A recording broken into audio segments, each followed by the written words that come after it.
السلام عليكم ورحمة الله وبركاته. أهلا ومرحبا بكم في فيديو آخر من فيديوهات Arabic Voices. معكم مصطفى أحمد. اليوم سنتحدث عما قالته هند بشأن الملابس وآخر صيحات الموضة والزي الذي يرتديه الرجال والزي الذي ترتديه النساء في مصر، وسنقوم بالتعليق على بعض ما استخدمته من كلمات ومن صيغ نحوية مختلفة. فهيا بنا نبدأ في الصفحة 87. تقول هند تحديدا في السطر الثاني: فالطبقات الأعلى تحرص على اقتناء آخر صيحات الموضة. تقول هند تحرص على اقتناء آخر صيحات الموضة. تذكر أن الفعل يحرص هنا أو الفعل إذا استخدمته في المضارع أو الماضي، إذا ما استخدمته عامة فلا بد أن تستخدم معه حرف الجر على. يحرص على. فالطبقات الأعلى تحرص على اقتناء آخر صيحات الموضة. أنا أحرص على التعلم. هو يحرص على المال وهكذا، أو على جني المال وهكذا. فإذا استخدمت الفعل يحرص فلا بد أن تستخدم معه حرف الجر على. عظيم. بعد ذلك تقول هند فالطبقات الأعلى تحرص على اقتناء آخر صيحات الموضة. آخر صيحات الموضة هذا مصطلح، وهو يعني أن هذه الطبقة تريد اقتناء أثمن الأشياء و يعني أحدث أنواع الملابس. فآخر صيحات الموضة هو مصطلح يعني أن هذه الطبقة تريد اقتناء أحدث أنواع الملابس في السوق. فمثلا إذا ارتدى فنان ما أو مغني ما زيا ما، فيصبح هذا الزي هو آخر صيحات الموضة. فيحرص كثير من الناس خاصة الأغنياء منهم يحرصون على اقتناء هذه الملابس، هي آخر صيحات الموضة، وهي كما شرحنا أحدث أنواع الملابس في السوق. آخر صيحات الموضة. في الجملة الثالثة أو في السطر الثالث تقول هند بينما تكتفي الطبقة المتوسطة بتقليد تلك الماركات.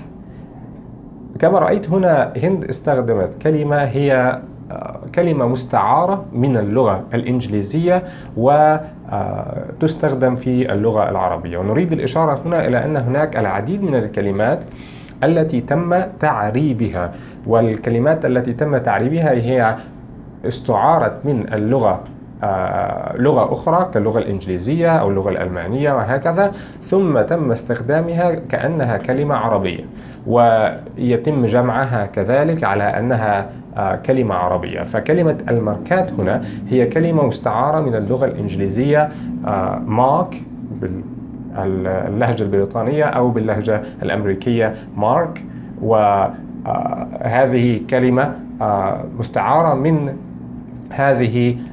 من اللغة الإنجليزية، وتم تعريبها فتصبح كلمة فتستخدم حتى في الجمع بالصيغة العربية.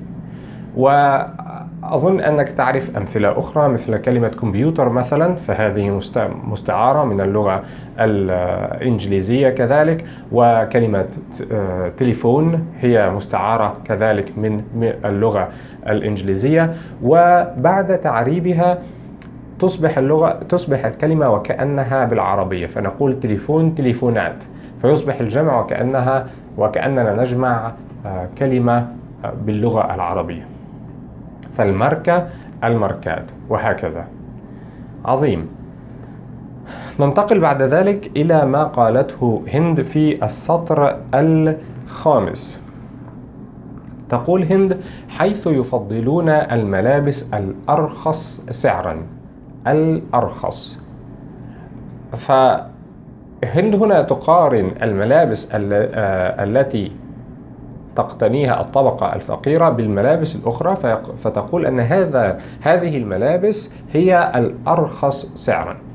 للمقارنة تستخدم هنا هند ما نعرفه بأفعل، أفعل التفضيل. فصيغة أفعل تستخدمها للمقارنة، أنت تقارن بين شيئين أو تقارن بين شيء وأشياء كثيرة، فتستخدم ما نعرفه بصيغة أفعل. رخيص هي الصفة، فتحول كلمة رخيص إلى صيغة أفعل فتصبح أرخص. هذا الثوب رخيص، هذا الثوب أرخص من جميع الثياب. أرخص على وزن أفعل، حيث يفضلون الملابس الأرخص سعرا.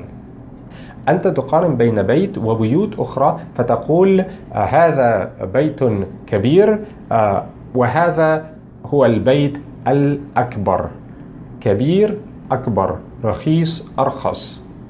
تقول مثلا هذه السيارة جميلة ولكن هذه السيارة الأجمل، أو هذه السيارة أجمل.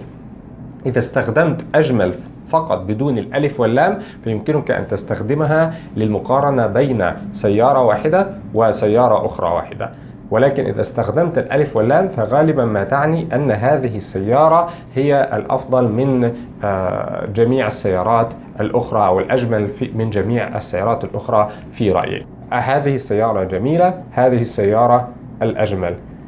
هذا البيت كبير، هذا البيت الأكبر، وهكذا في صيغة أفعل. عظيم. ننتقل بعد ذلك إلى ما قالته في السطر 9. تقول هند تختلف درجة الالتزام بتلك الشروط للحجاب بين الفتيات. فتستخدم هنا كلمة الالتزام، ولا بد عند استخدام كلمة الالتزام أن تلحقها بحرف الجر با. فتقول التزم بالقانون، التزم بالشروط، وهكذا. فعندما تستخدم كلمة الالتزام سواء في المصدر أو تستخدم فعل يلتزم لا بد أن تستخدم معه حرف جر الباء. التزم بالقانون، الالتزام بالشروط، الالتزام بالقواعد، وهكذا. عظيم. ننتقل بعد ذلك إلى آخر نقطة، وهي في السطر 13. تقول هند بل تلجأ بعضهن إلى تعويض تغطيتهن لرؤوسهن عن طريق المبالغة في مظهرهن أو تبرجهن. فتستخدم هند هنا بل للربط بين ما تقوله وما قالته من قبل. وأداة الربط هذه تستخدم عندما تذكر شيء يناقض ما قلته من قبل. أنت تذكر شيء في النفي أولا، ثم بعد ذلك تذكر شيء في الإثبات، شيء منفي بعد ذلك الإثبات. فمثلا هنا هند تقول بينما لا تعكس ملابسهن أيا من شروط الزي الإسلامي بل تلجأ بعضهن إلى تعويض تغطيتهن لرؤوسهن. فتذكر شيء في النفي ثم بعد ذلك تذكره في الإثبات. فمثلا تقول أنا لا أسمع الموسيقى بل أشاهد الفيديو. الأولى في النفي والثانية في الإثبات. أنا لا أضيع وقتي بل أنا أعمل، وهكذا. تقول مثلا أنا لا ألعب بل أنا أذاكر. أنا لا ألعب بل أنا أذاكر. كما رأيت الجملة الأولى في النفي ونستخدم لا عند نفي المضارع. أنا لا أستمع إلى الموسيقى بل أنا أذاكر مثلا. والجزء الثاني من الجملة في الإثبات، النفي ثم الإثبات عند استخدامك لأداة الربط بل. عظيم. وهذه كانت آخر نقطة نريد التعليق عليها بشأن ما قالته هند. إلى لقاء آخر وفيديو آخر نقوم بالتعليق على ما يستخدمه متحدثو اللغة العربية. وأشكركم شكرا جزيلا لاستماعكم، وألقاكم على خير بإذن الله. السلام عليكم ورحمة الله وبركاته.